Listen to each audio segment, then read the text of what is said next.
E aí, pessoal, mais um vídeo aqui, certo? Da parte de agora da parte de infectologia com pneumologia, né? Que eu vou falar um pouco sobre pneumonia.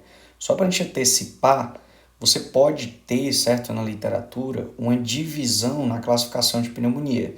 Você pode ter a pneumonia adquirida na comunidade, que como você pode ver aqui, eu vou tratar aqui.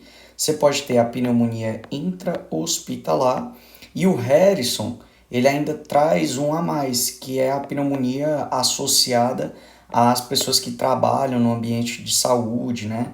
E tem também a pneumonia do imunodeprimido, enfim. Mas a minha missão hoje contigo aqui, certo? É tratar especificamente, e é o que mais abordam, certo? Sobre a pneumonia adquirida na comunidade, beleza? Então, essa parte inicial a gente vai falar sobre algumas características gerais que são necessárias, certo? Aqui na para entender o contexto de forma geral, certo? Então, o agente etiológico, sem dúvida, você já deve estar pensando, deve estar gritando na tua cabeça aí, que o principal agente etiológico relacionado à pneumonia adquirida na comunidade, que é a PAC, que eu botei PAC aqui, certo? Você fala do Streptococcus pneumoniae, certo? Ou vulgo, né, para os mais íntimos, o pneumococo, né? É aquele germe gram positivo, certo? Enfim, o pneumococo para quem é mais íntimo aí, certo? O que tem que entender do pneumococo aqui é que ele vai gerar o padrão clássico, certo? De pneumonia, que é aquele padrão da pneumonia redonda, certo? Já eu vou te mostrar imagens sobre isso, mas é a pneumonia redonda, tá bom? Que é o clássico da pneumonia adquirida na comunidade, beleza? Além disso, tem alguns outros germes aí, germes mais atípicos, outros típicos, certo? Só um detalhe, o micoplasma ele vai estar muito relacionado com o quadro de hemólise, certo? I, né? Aqui é um I, não é mais não. E meningite bolhosa, ou seja, vai ter bolhosa, vai ter bolha lá na membrana timpânica, certo? Do paciente. Geralmente relaciona a criança, né, também. O hemófilos, que é o clássico do paciente DPOC, certo? O paciente DPOC tende a ter exacerbações, né? E essas exacerbações são por infecções de quadro respiratório, né? De infecção de via aérea baixa e geralmente é pelo hemófilo, certo? O Staphylococcus aureus, ele está muito relacionado a complicações, ou seja, aquele paciente que aparece, certo, com derrame pleural, um derrame pleural exudativo, né? É o derrame parapneumônico que a gente conhece, ou pneumatocele, certo? Ou zona de necrose. Então tá bem relacionado com o Staphylococcus aureus. Tem dois outros germes que a gente pode falar aqui, certo? Que ainda é a Klebsiella, certo? Que a Klebsiella, ela tá relacionada com a pneumonia chamada pneumonia do lobo pesado, beleza? Relacionado com essa pneumonia do lobo pesado e está muito direcionado a pacientes alcoólatras, certo? Alcoólatras e pacientes que têm diabetes mellitus, tá bom? E outro germe também que eu posso até acrescentar aqui para ti, que é um germe mais atípico, certo?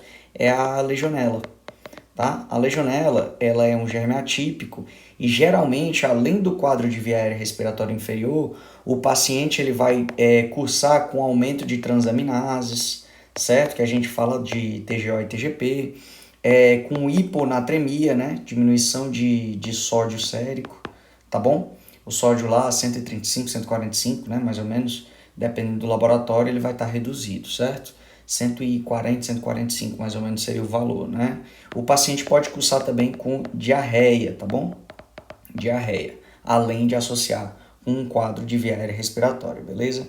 Então, sobre os germes, o que vocês têm que saber mesmo de forma geral é isso. E a gente vai tratar mais aqui do Streptococcus pneumoniae, né? Porque o nosso vulgo pneumococo aí, porque é o germe mais relacionado à pneumonia, certo? Um germe típico. Bom, para o diagnóstico eu vou utilizar dois parâmetros aqui, certo? Que é o quadro clínico do paciente. Quando eu falo de quadro clínico, eu estou falando de associação de clínica que ele apresenta mais o exame físico.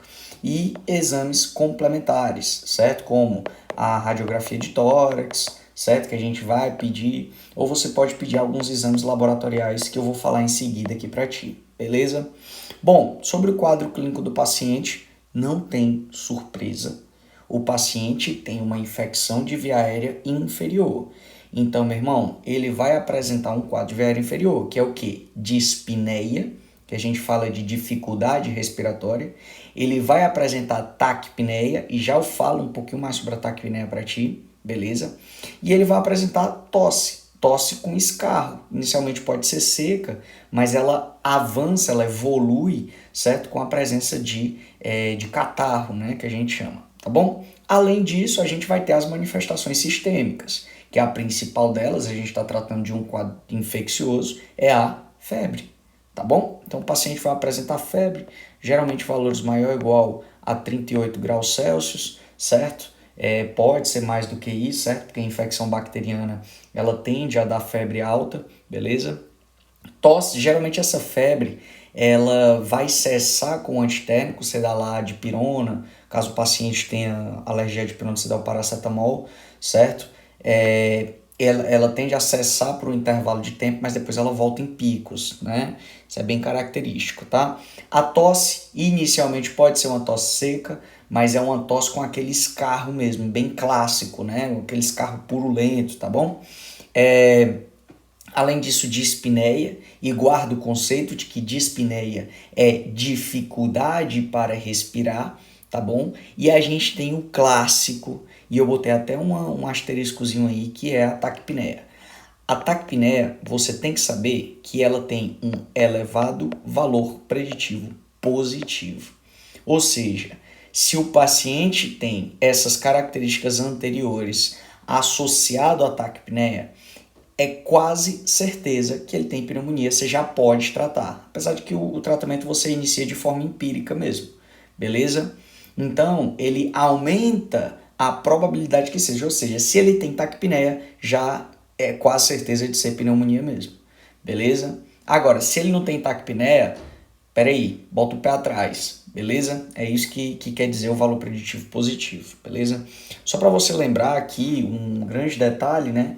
Se a gente for falar de taquipneia, eu estou tratando de taquipneia no adulto, né? Então a gente vai falar de valores maior ou igual a 20 incursões respiratórias por minuto, certo?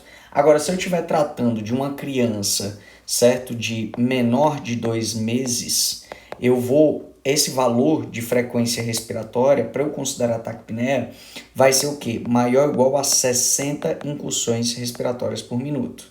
Se essa criança tiver entre 2 e 12 meses, você só diminui 10 aqui, ó. Vai ser maior ou igual a 50 incursões respiratórias por minuto, beleza? Se for maior a 1 ano de idade até os 5 anos, 1 ano de idade é a mesma coisa que 12 meses, né? Até os 5 anos, a gente considera maior ou igual a 40 incursões respiratórias por minuto, beleza? Então guarda esse conceito que é só para te dar um material mais completo aí, tá beleza? Então lembra que taquipneia é muito importante para o diagnóstico clínico aqui da pneumonia adquirida na comunidade. Além disso, se eu suspeito de pneumonia adquirida na comunidade, certo? Ih, saiu aqui. Se eu suspeito de pneumonia adquirida na comunidade, eu vou realizar o exame físico do meu paciente. De forma geral, cara, tu tem que entender que no exame físico eu vou sempre realizar um exame geral do meu paciente. Quando eu falo exame geral, eu falo de aferição de pressão arterial, frequência cardíaca, frequência respiratória, temperatura axilar, saturação de oxigênio. Eu vou fazer, se for uma criança principalmente, a ectoscopia do paciente, eu vou observar aí, vou fazer a inspeção torácica dele. Se for uma criança e ele tiver com tiragem intercostal ou subcostal, poxa, meu irmão, tu não pode mandar essa criança para casa. Por quê? Porque ela está utilizando musculatura acessória. Se ela está utilizando musculatura acessória, a gente está frente a uma pneumonia complicada, beleza? Então você tem que internar. Só que eu vou fazer aqui contigo de uma forma mais específica, mais direcionada o exame físico, certo? Por para o aparelho respiratório, beleza? Então a gente faz inspeção, palpação, percussão e ausculta. Na inspeção você vai observar justamente as incursões respiratórias por minuto, certo? Você vai observar se o paciente tem tiragem intercostal ou não, se ele tem utilização de musculatura acessória ou não, certo? Na palpação, geralmente a alteração que você vai ter aqui é uma redução da expansão de base, certo? Você vai lá anterior e posterior no paciente, certo? No tórax, na parte anterior e posterior, né? Eu me refiro. Você vai ver que tem uma diminuição de expansão de bases, beleza? Outro detalhe aqui que você vai ver também é o aumento do frêmito tóraco vocal, certo? Você pede lá para o paciente falar o 33, né? Aí esse 33 vai estar exacerbado, beleza? Na percussão você vai ter maciçez ou submaciçez, né? Submaciçez de zona afetada, da zona que tiver afetada você pode ter. E lembra só um detalhe que na percussão, se você percutir a coluna vertebral, certo? Se o paciente estiver cursando com derrame pleural, ele pode apresentar maciçez da coluna vertebral, beleza? Mas isso é um negócio bem teórico mesmo, né? Você vê muito isso em livro. Mas para encontrar na prática, né, menor probabilidade você trata mesmo da clínica aqui, certo? Mas é só para te dar um contexto bem detalhado aqui. E na ausculta a gente vai ter, né, redução do murmúrio vesicular, certo? Redução do murmúrio vesicular e outros ruídos agregados, né, que a gente pode ver a broncofonia, certo?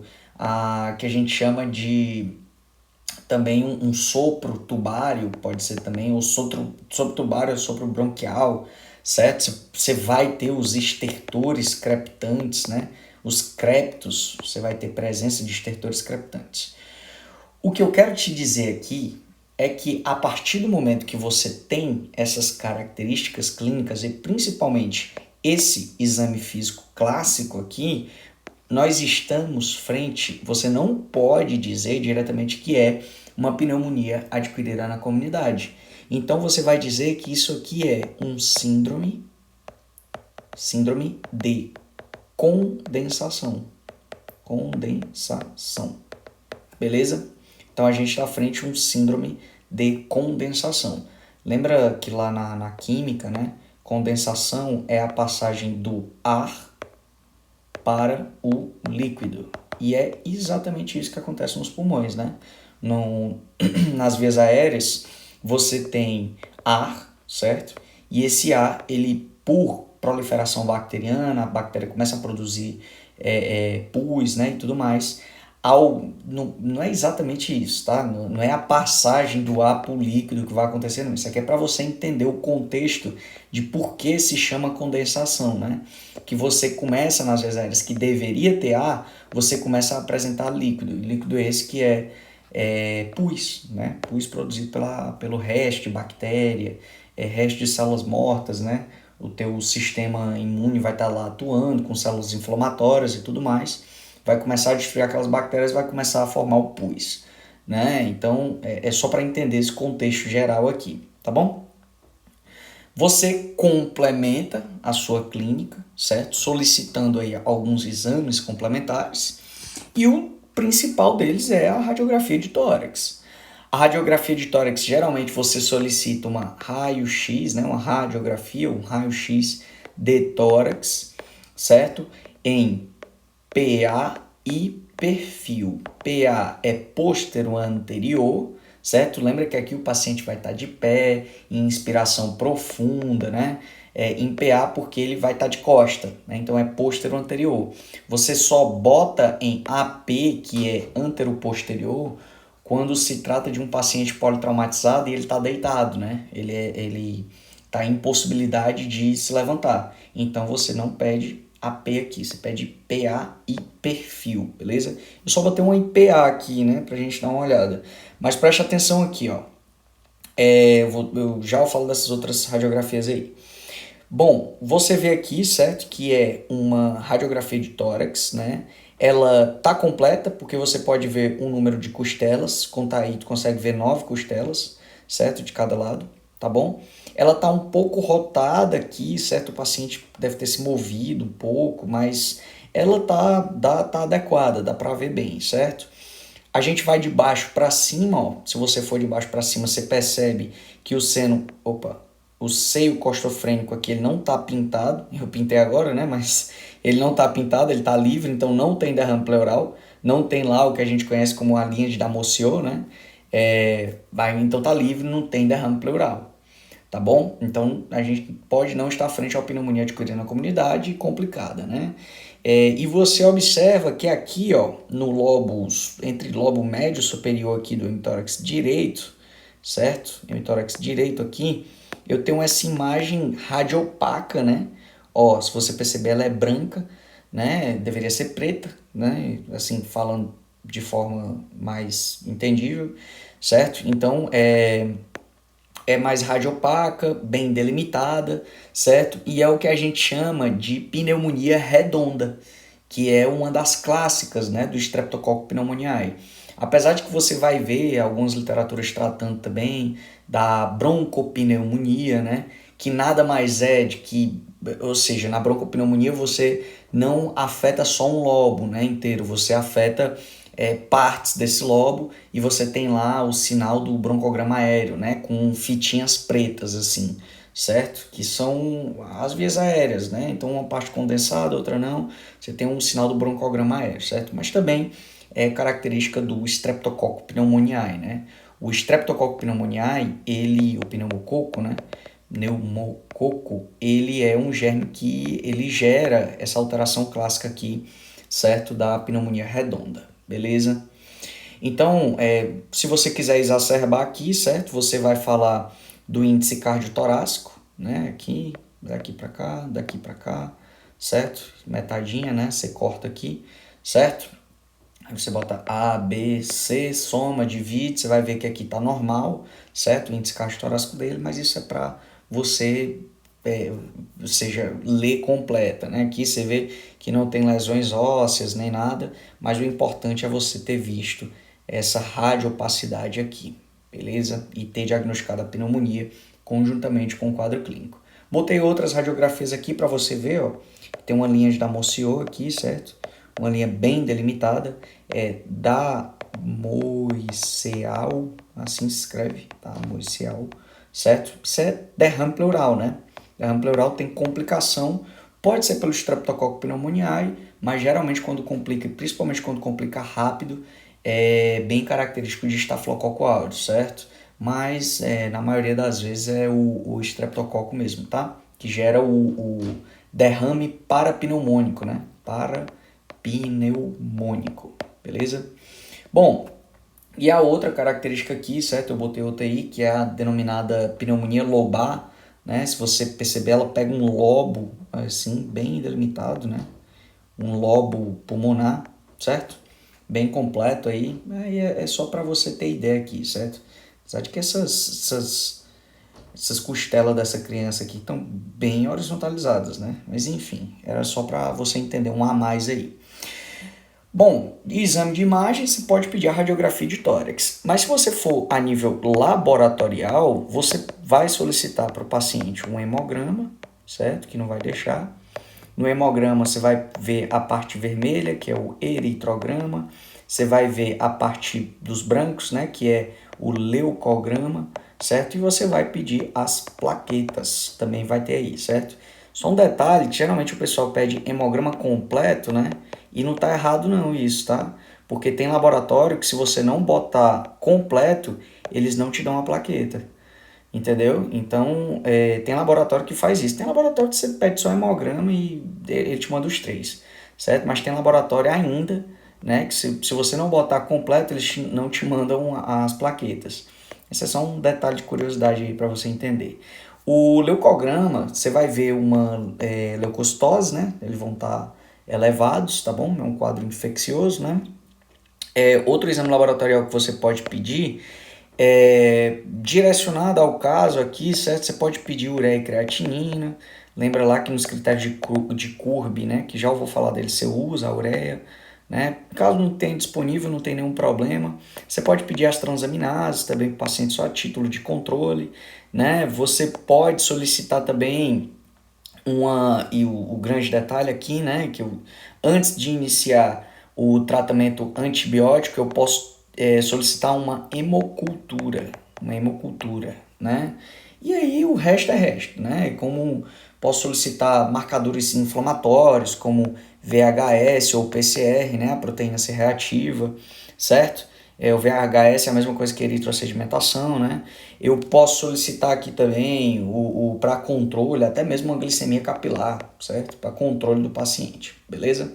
Mas, em geral mesmo, você vai solicitar, se for pedir 3 laboratórios, você pede um hemograma, certo? Você pede a ureia e você pede a hemocultura. Detalhe da hemocultura que é antes de iniciar o tratamento antibiótico, beleza? Bom, e o próximo passo é a conduta, né? O que eu vou fazer com esse meu paciente? Primeira coisa que eu tenho que saber é que o tratamento, antes de qualquer coisa, você suspeitou de pneumonia adquirida na comunidade, você vai iniciar o tratamento empírico, beleza? E já eu vou te dizer como que tu vai fazer esse tratamento, beleza? Ou seja, eu não sei qual é o germe que está causando, enquanto isso eu vou pedir determinados estudos, ou o paciente está com a clínica, e eu estou suspeitando demais de pneumonia, mas ele vai demorar muito para realizar a radiografia de tórax, certo? Ou para chegar aos exames complementares dele, então, meu irmão, vou iniciar o tratamento, beleza? Onde tratar é a primeira pergunta que você tem que se fazer. Para você saber onde tratar, você tem os critérios CURB. Geralmente, certo? Você pode utilizar o CURB completo ou o CURB reduzido, que ele não vai ter o U, né, de ureia, tá bom? Ele vai ser só CRB 65, assim, ó, CRB 65. Porque geralmente, se as questões não te trouxerem, né, a ureia, o valor de ureia, certo? Você utiliza só CRB 65 e dá certo, beleza? Bom, do que se trata, né? O CURB 65, você vai pegar aqui, ó, CURB 65. C de confusão mental, certo? Confusão mental te dá 1 ponto. Ureia, aqui no Brasil, tem literatura que bota maior ou igual a 43, né?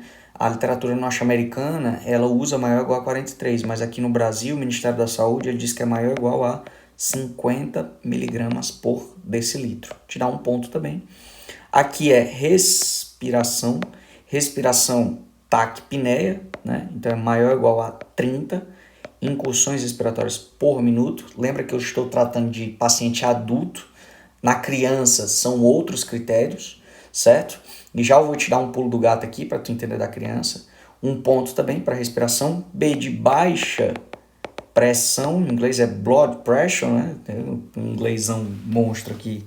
Mas enfim, baixa pressão, eu me refiro a PA sistólica menor a 90, né? E a PA diastólica menor a 60, né? Milímetros de mercúrio, também te dá 1 ponto.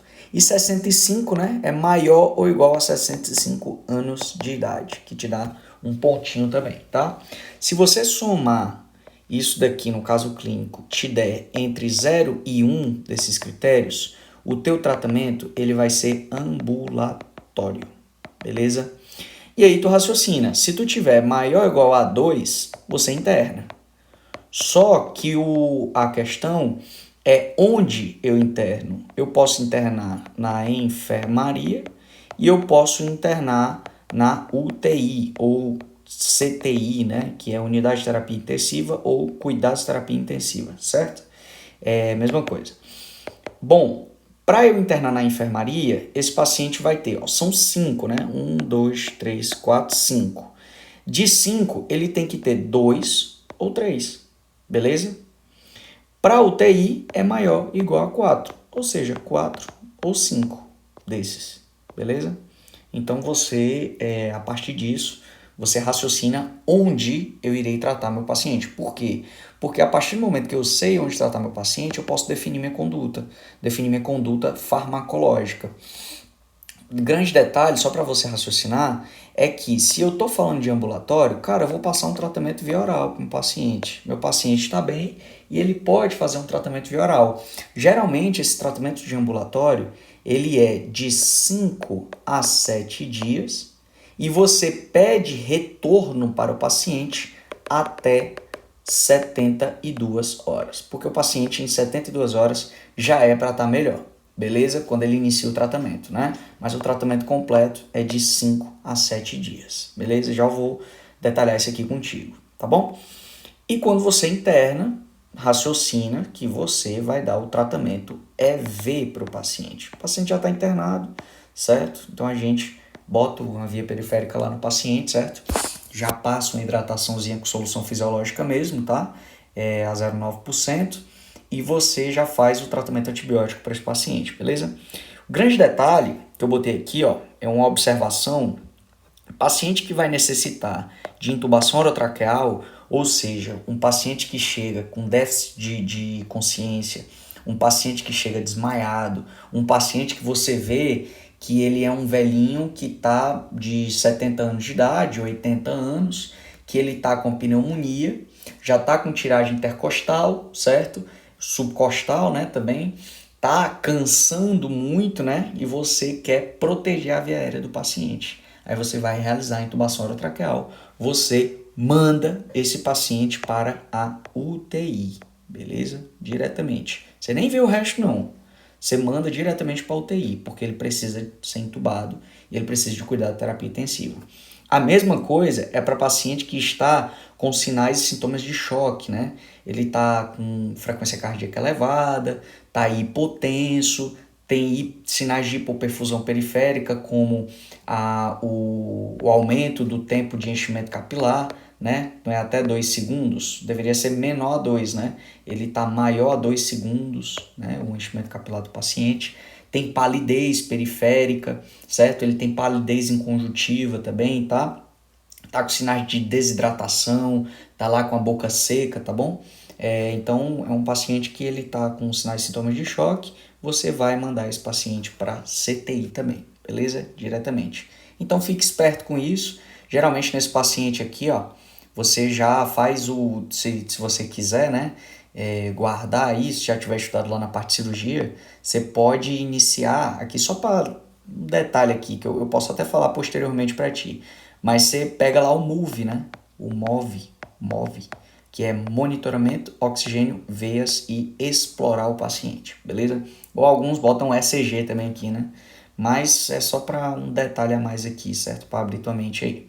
Bom, então eu já iniciei o tratamento empírico, já sei onde tratar um paciente. A terceira pergunta é como eu vou tratar meu paciente. E aqui, cara, só um detalhe, certo? Eu vou te falar do tratamento antibiótico, né? Com antibiótico diretamente. Mas lembra, se você vai mandar esse paciente para casa, esse paciente está com febre. Se esse paciente está com febre, poxa, ele precisa de um antitérmico. Então tu vai passar uma dipirona para ele. Obviamente, você vai perguntar se ele tem alergia a alguma medicação ou não, certo? Se ele não tiver alergia, você passa a dipirona lá, 500 miligramas via oral, certo? A cada 6 a 8 horas, tá bom? Tem gente que já passa 1 grama de dipirona, tá? O paracetamol, a mesma coisa, tá bom? Então você pode passar um antitérmico aí para o paciente, certo? Além disso, você vai dar medidas gerais, né? De não se expor muito, de descansar, de se hidratar, de comer bem, certo? Enfim, de forma geral assim. E se você interna esse paciente, obviamente que você vai botar lá o paciente, você vai pedir um acesso venoso, né? Hidratação com solução fisiológica, 0,9%, certo? Você vai pedir para administrar medicação intravenosa dele, uma delas é a dipirona aí, um antitérmico, beleza? Para esse paciente, tá bom? A grande dipirona utilizada aqui no Brasil, né? Detalhe é que nos Estados Unidos, a literatura norte-americana, ela já não utiliza mais como antitérmico a dipirona. Isso é um detalhe assim, né? Bom, então, se eu tenho um paciente com CURB, né? O CURB que a gente acabou de ver, 65, entre 0 e 1, meu irmão, eu vou fazer o tratamento ambulatório desse paciente, ele vai para casa, certo? Ele não tem nenhum sinal de sintoma de alarme, não tem nada, certo? O tratamento vai ser ambulatório aí pro paciente, certo? E a primeira coisa que eu tenho que me perguntar, certo? A primeira coisa que eu tenho que perguntar para esse paciente, certo? É se ele tem alguma comorbidade como, por exemplo, diabetes, hipertenso, se é um paciente que já teve um antecedente de infarto agudo do miocárdio, se ele tem uma insuficiência cardíaca congestiva, se ele tem antecedente de acidente vascular encefálico, certo? Então, qualquer comorbidade que o paciente esteja, eu vou perguntar. Eu vou perguntar se nos últimos 3 meses, ou seja, 90 dias, ele fez o uso de algum antibiótico, certo? Ou se ele esteve internado por isso, tá bom? E a terceira pergunta é se no ambiente que eu estou trabalhando tem pneumococo resistente, tá? Por que eu tenho que fazer essas 3 perguntas? Porque ela vai definir conduta. Se o paciente não tem nenhuma dessas 3 características, botei 100 aqui, certo? Sem nenhuma delas, eu vou tratar esse meu paciente em casa com amoxicilina. Dose do adulto, 500 miligramas, você passa geralmente a cada 8 horas por 5 a 7 dias. Marca retorno em 48 a 72 horas. Beleza?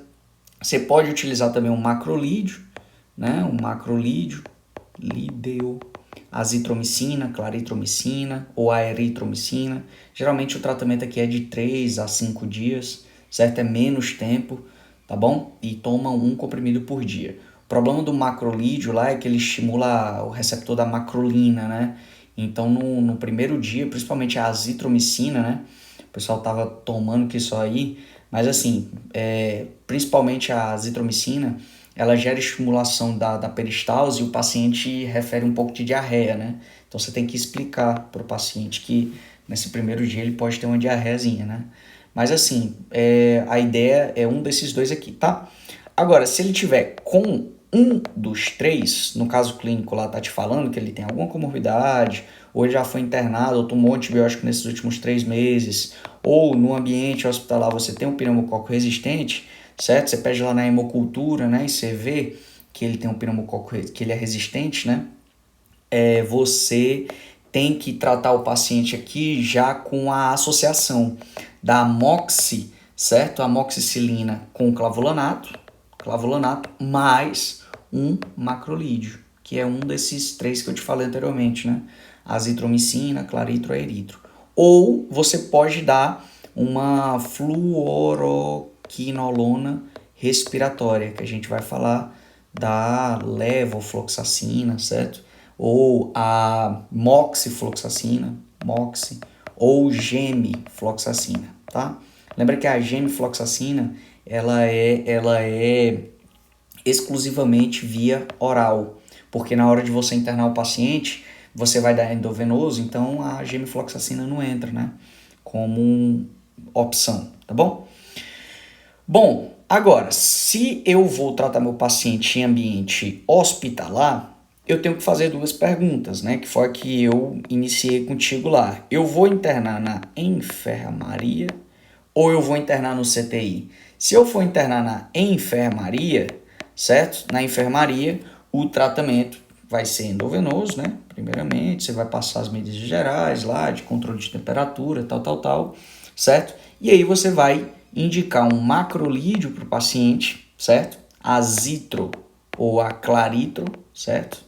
Um desses 2, mais a ceftriaxone, né? Ceftriaxone, que é uma cefalosporina, né?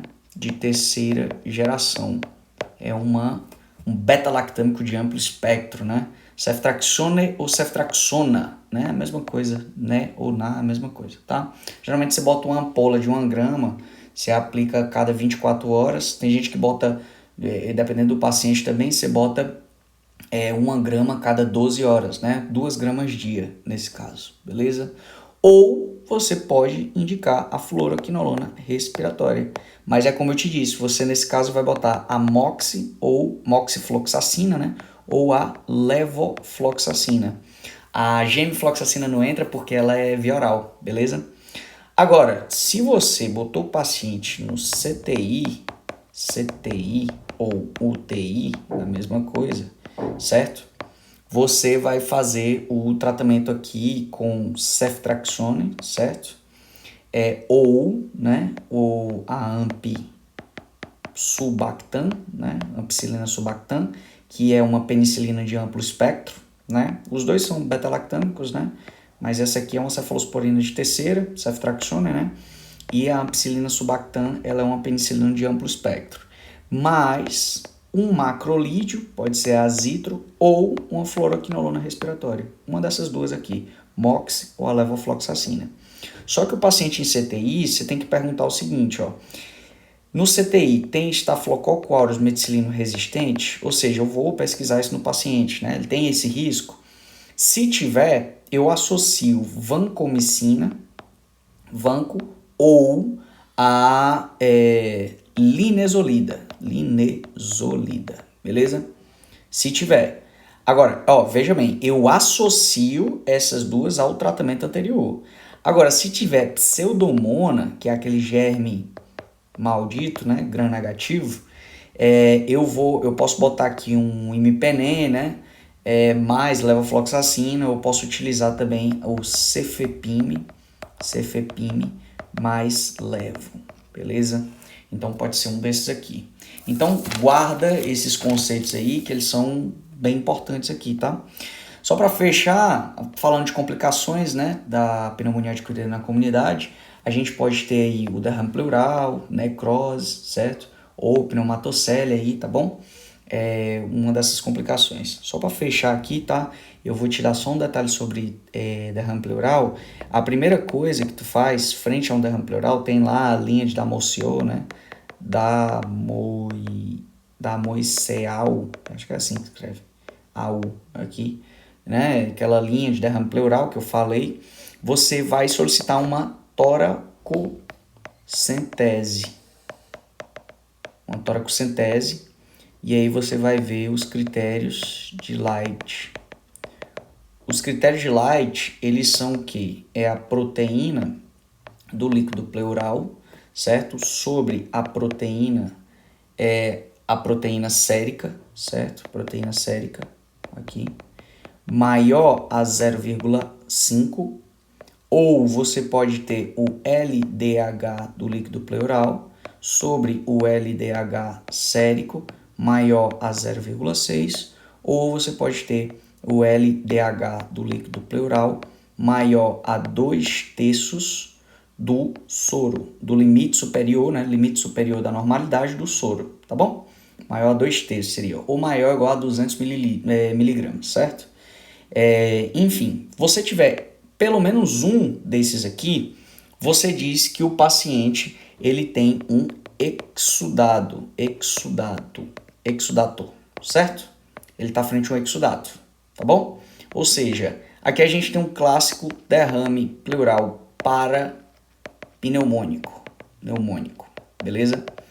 Então a gente lembra que é um exudato, né? Se os três tiverem, os valores sejam contrários, né? Você está frente a um traço data e você tem que buscar outra causa desse derrame pleural, beleza? Bom, a segunda pergunta que você tem que fazer é: esse derrame pleural exudativo, ele está complicado? Ele está complicado, certo? Aí, para você saber que ele está complicado ou não, você vai ver outros parâmetros. Você tem que ter pelo menos um desses seguintes que eu vou te dizer para dizer que ele está complicado, certo? O pH menor a 7,2, a glicose, certo? Glicose, lembra que bactéria se alimenta de glicose, certo? Menor a 40 ou 60 miligramas por decilitro, certo? O outro é o LDH maior a 1000, beleza? Maior a 1000. E o último, que é presença de pus ou bactéria, certo? Pus ou bactéria, aí, certo? Se tiver pelo menos um desses quatro aqui, você diz que é complicado, certo? Complicado. E você pode, se você não tiver nenhum desses, é não complicado, né? Por quê? Porque é isso aqui que vai definir conduta, que é o nosso terceiro passo. O terceiro passo define conduta. Se for complicado, você vai fazer, eu vou só te falar aqui, tá? Drenagem em selo d'água, né? Mais antibiótico terapia endovenosa. Ceftriaxona mais levofloxacina, pode ser, beleza? Se for não complicado, você faz só antibiótico terapia endovenosa, que é ceftriaxona mais levofloxacina. Obviamente que esse paciente vai estar internado, tá? Bom, Para fechar, te dar a cerejinha do bolo aqui, certo? Ficou até uma carinha aqui, ó. Deve ser o nariz. Mas enfim, para fechar aqui, certo? Falando aqui um pouco sobre pneumonia na infância, né? Porque tudo isso que eu falo anteriormente é mais relacionado ao paciente adulto. Na infância, você tem que... Só um grande detalhe, né? Volta lá na parte que eu falei da taquipneia, porque isso é muito importante aqui nesse momento. Lembra que você vai ter o paciente, pneumonia na infância, você vai suspeitar de pneumonia quando tiver taquipneia, mas, certo? Sem estridor. Aí você tem, né, taquipneia considerado no menor de 2 meses, você tem entre 2 meses e 12 meses, 1 ano, e entre 1 ano e 5 anos, certo? Aí, ó, 5 anos. Botei aqui para você entender. Menor de 2 meses, a gente considera a frequência respiratória taquipneia maior a 60 incursões respiratórias por minuto. Aqui é maior ou igual a 50. Esse 50 ficou feio. E aqui é maior ou igual a 40, beleza? No adulto é maior ou igual a 20, tá bom? A gente considera taquipneia, mas na criança são esses parâmetros. Para você dizer que a criança está com pneumonia complicada ou não, você vê os sinais é só tu observar o paciente, cara. Ver se ele tem decaimento do estado geral, se ele tem, principalmente, cara, ó, todo caso clínico com criança complicada que você tem que internar, ela tendo maior de 2 meses, você vai ver que se o caso quiser que você interne e dê tratamento endovenoso, ele vai te dizer que a criança tem tiragem subcostal. Tem erro não. Se tem tiragem subcostal, você interna e o tratamento é EV. Não cai nessa pegadinha, tá? Bom, mas na pneumonia da infância, resumindo, você pode ter um menino maior de 2 meses e menor de 2 meses. Eu preferi dividir assim. O maior de 2 meses, se ele não tem sinais de alarme, certo? Eu posso mandar esse menino para casa, ambulatório, certo? O tratamento vai ser com amoxicilina via oral, certo? Aí você dá na dose de 50 a 80 miligramas quilo dia, lembra que é diferente do adulto, tá? Você passa por 5 a 7 dias. Marca retorno em 48 a 72 horas, ou se a criança piorar, beleza? Se em 48 a 72 horas ela não melhorou, você aumenta a dose da amoxicilina. Tava 50, você vai para 80, beleza? Criança, de novo, agora em 24 horas ela não melhorou, certo? Em 24 horas ela não melhorou, você associa amoxi mais clavulanato, certo? Clavulanato, tá bom? Não melhorou em 24 horas de novo, essa criança tem que trocar o antibiótico. Você bota lá uma... Lembra que geralmente você muda mesmo para um macrolídeo, tá bom? Mas a literatura ela diz que você pode tentar ter uma quinolona, mas lembra que a quinolona ela dá transtorno nas articulações das crianças, tá? E osso, a nível ósseo também ela dá alteração. Então você pode botar um macrolídeo mesmo, tá certo? Você troca o antibiótico. Criança não melhorou, cara, meu irmão, interna e pesquisa se tem outro bicho causando isso, o que que tem, tá bom? Se você internar essa criança, ou seja, se ela tem inicialmente sinais de alarme, se ela apresenta sinais de alarme, certo? Ou se você fez todo esse passo a passo aqui e decidiu internar, você vai tratar ela com penicilina cristalina, EV, ou você pode botar a ampicilina, certo? A ampicilina endovenosa também, tá bom? Um dos dois você pode colocar aí para tratamento dessa criança. Agora, se for uma criança menor de 2 meses, cara, não tem erro. Você interna, beleza? Você interna, tá beleza?